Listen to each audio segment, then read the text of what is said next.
Hi everybody, I hope you're well. In today's video, I'm going to show you how I created this photograph using speed lights, MagMod gels, this filter, and tin foil. So, let's crack on.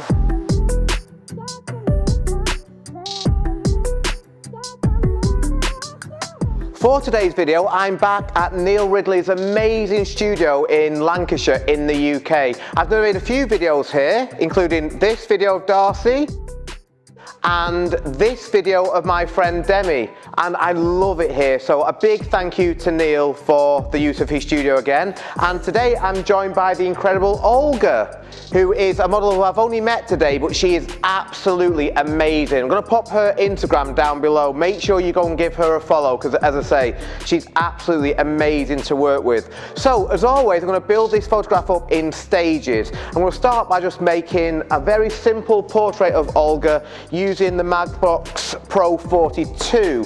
This is because when I'm in a studio setting like this, I want to have the best light possible on Olga, and the MagBox will provide me with that. So just going to put this on here, and within this, yep, the diffusion panel is down. Within there, I will put a AD200 in there, and this will be speed light A. So let's just pop that into the mag ring like that. I'm just going to position this about 45 degrees to Olga, quite high pointing down. The closer I can get this MagBox to Olga, the better, because I've mentioned many times in my videos, that means that the light will be really soft, so the graduation between light and shadow will be really soft, which is good. And I'm going to start by taking these photographs on my Sony 35mm 1.8 lens. As always, I'm using my Sony A9II. So let's just put our settings in. I'm going to go 200 with my shutter speed because I don't want to go into high speed sync. I'd like to shoot at a wide aperture for this because eventually I'm going to be shooting through the tin foil, which means that I want that to be very blurred. So I'm going to go to 1.8 with my aperture. And because we're inside and I'm trying to kill the ambient light, I'm going to shoot on a very low ISO. So I'm going to put my ISO to 100. And let's just start off with the speed light on 132. Let's just see what that gives us. So just quick test. Really nice, Olga. So if anything, I'd like to drop my ISO slightly. I'm going to go to ISO 64. Really good. So very, very quickly, thank you, Olga, we've got a really nice base image. This is where the fun starts now. So I'm going to bring over these two light stands. Olga's not seen what I'm about to do, so she's going to think this is a bit silly, but the end result will be worth it. Got my trusty tin foil. Now the trick to this, because I'm going to put a light against this, I want to make this crinkled up. That will make the bokeh better. So I'm going to just do this. Don't want to do it too tight though, because this is only thin, cheap tin foil, which means that it can easily rip. And then I'm going to put a little hole in it to shoot through. So this is a good base. Now let's put a hole in about here.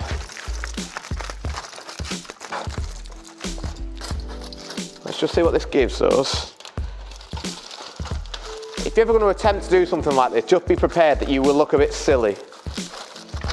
But this is going to give us a good base in which to shoot through. In fact, I can see on the back of the camera now that the bokeh is looking decent.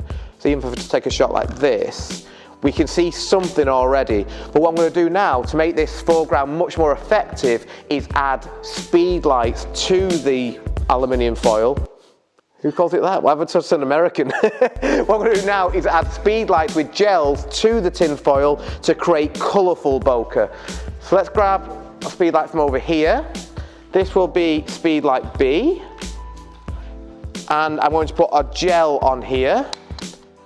I'm going to go for purple and red, I think. So this one, let's pop those on there for now. So we'll put red on. Now this does not have to work hard at all, this speed light, so that's going to be on a very low power.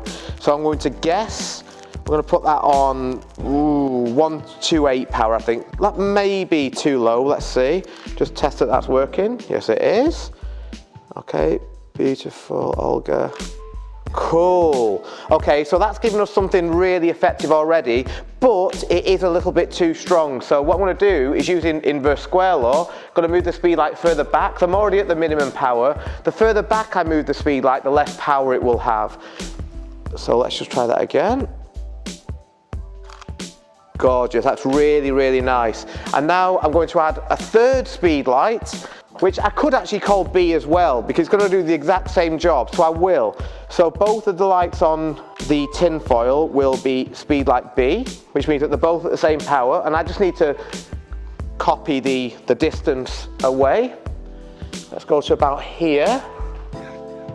And hopefully this is a nice combination of colours. What I just need to be slightly wary of though actually is my hand covering B, but that's cool. Yeah, amazing, Olga. Yeah, I love bokeh. So if you follow my channel, you'll know just what a fan I am of creating bokeh, and tinfoil is one of the most effective ways of creating it. That's really nice, Olga.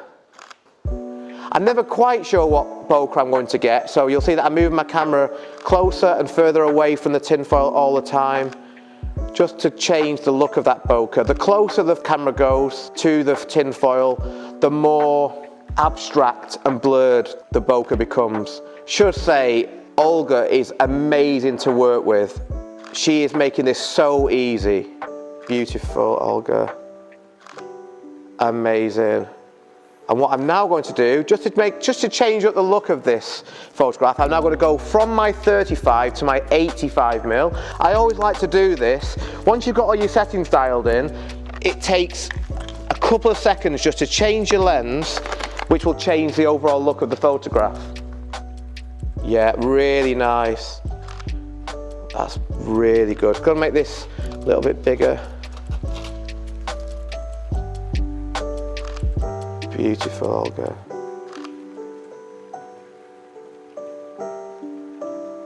Three, two, one. Really good. That's really nice.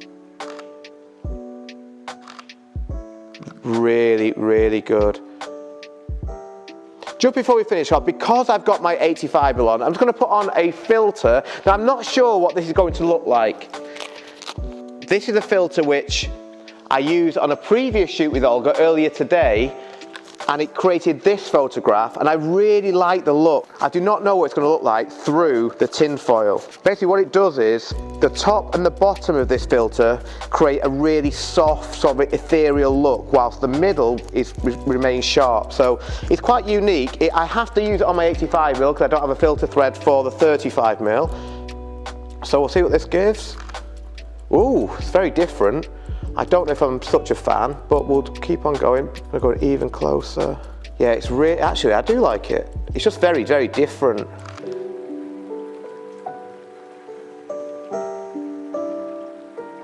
That's good, Olga. Beautiful. Really nice. Let's go a bit closer. Do you know what? These actually may be my favourites as well. It's always funny that when you do a shoot like this, I set out thinking that the 35mm would be my favourite, and actually no, I think it's these. Really nice, Olga. Well, that is really good. I'll show you these in a second, Olga, but you're doing an amazing job. Yeah, that's good. That's really nice, that pose there, Olga. Again, I need to stress that all I'm doing now is pressing the shutter. Olga is making all the magic happen now. Yeah, that pose is good. Really nice. Stunning. What I'll just do, just to finish, is I'm just going to change the gel colours just to give us a different look. So I'm going to change from the red gel, I don't even know, let's go two cool colours. So I've got purple over here, we'll put blue. So the foreground's going to be all very cool now. But I'm going to stick with the 85 with this filter on because I do like it. That's beautiful. Yeah, really good. Olga, these are beautiful. And very last ones.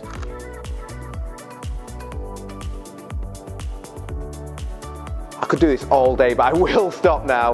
So here are my favourite photographs from this shoot. Huge, huge thank you to Olga for modelling and making these photographs happen. I love what we've created. Massive thank you to Neil, as always, for the use of his studio, and also to my friend Tony, who organised this shoot day. I'm just coming along and gate crashing her party, basically. I'm going to link to Tony up here so you can go and give her a follow. Her YouTube channel is full of amazing videos similar to this, so if you like my channel, you'll like Tony's. But as always, if you have any questions about anything I've done in this video, please do let me know in the comments. Thank you very much again for watching, and I will see you next time.